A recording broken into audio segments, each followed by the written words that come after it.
Hello everybody, Jim here, and welcome back to another Gameplay Friday. This week, all of my gaming time that was not used up in a massive cleaning and rearrangement project in my game room was taken up with a singular obsession.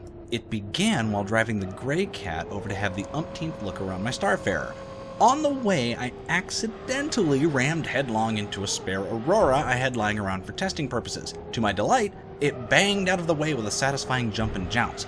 I don't know if this behavior is new or simply new to me, but it got me thinking, could I get my Merlin into the butthole of my Starfarer this way?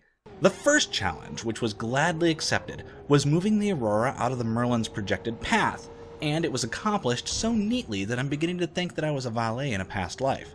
Next, I had to maneuver the Merlin past the constellation, through the floor lights, which tended to stop progress dead anytime one of the Merlin's landing skids came into contact with them, between the cargo area and the landing skids of the Starfarer, around the fuel tanks and into position at the bottom of the ramp. All of this took about 15 minutes. Now, with the Merlin perfectly positioned, it was clear that it would fit through the cargo door, so there was nothing left but to gently nudge the snub fighter up the ramp. This took somewhat more effort than anticipated. To make matters worse, as soon as the rear of the Merlin left the hangar floor, flight mode engaged. The Merlin was no longer the proper size and shape to fit into the Starfarer, but I did not despair.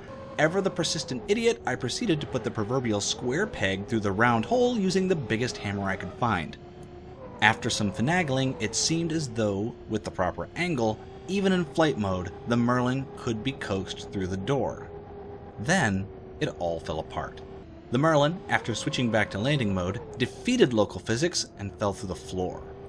So close.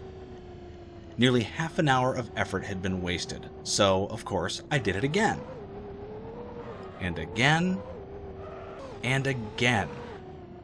And this count does not include the dozen or so attempts where I either flipped the Gray Cat or got it stuck, forcing me to restart. In total, I probably spent about 4 hours trying to impregnate the impregnable cargo hold. So I quit in frustration. And, an hour later, I was back with new inspiration. Perhaps if I forced it in backwards, the heavier end of the Merlin would be firmly situated in the cargo hold when the landing mode engaged, and, hopefully, would keep the Merlin upright and on the floor while I nudged it the rest of the way in. It didn't, so I quit again. A week later, during my first opportunity to play after spending all of my spare time cleaning and organizing my game room to no avail, I tried it again. This time, I spent 2 more hours banging away at the Merlin, and, in the end, I couldn't do it. Every time I got so close, but every time I failed. Let this be a cautionary tale, like the story of Tantalus, except that instead of a pool of water, I was sitting in a comfy chair, and instead of life-giving nourishment, I was being denied a fake spaceship, or the location of a fake spaceship, or, you know what, forget it. It was nothing like Tantalus, but don't try it anyway. Even if it can be done, you're probably better off waiting for a flyable Starfarer, which should be ready in the fairly near future. That's it for this week.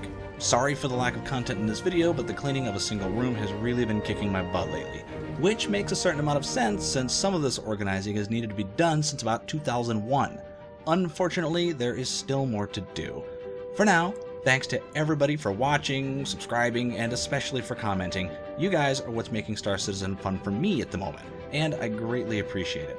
That being said, it's time now for the fail of the week.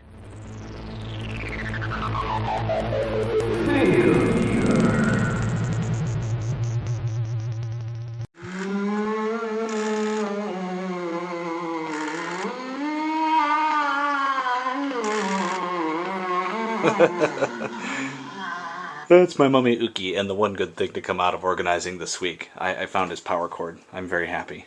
But anyway, hello R2. This is the fail of the week. It is complete and total failure to organize anything in this room. Some of this crap has been in boxes since about 1999, and it's all come out to haunt me. That actually, this here, is the wall that you guys were looking at in the April Fool's video last week, and this is where I was doing the dancing.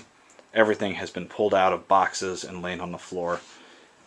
It was not tidy before, it's worse now. What a complete and total failure of organization. It's pathetic. Don't you agree?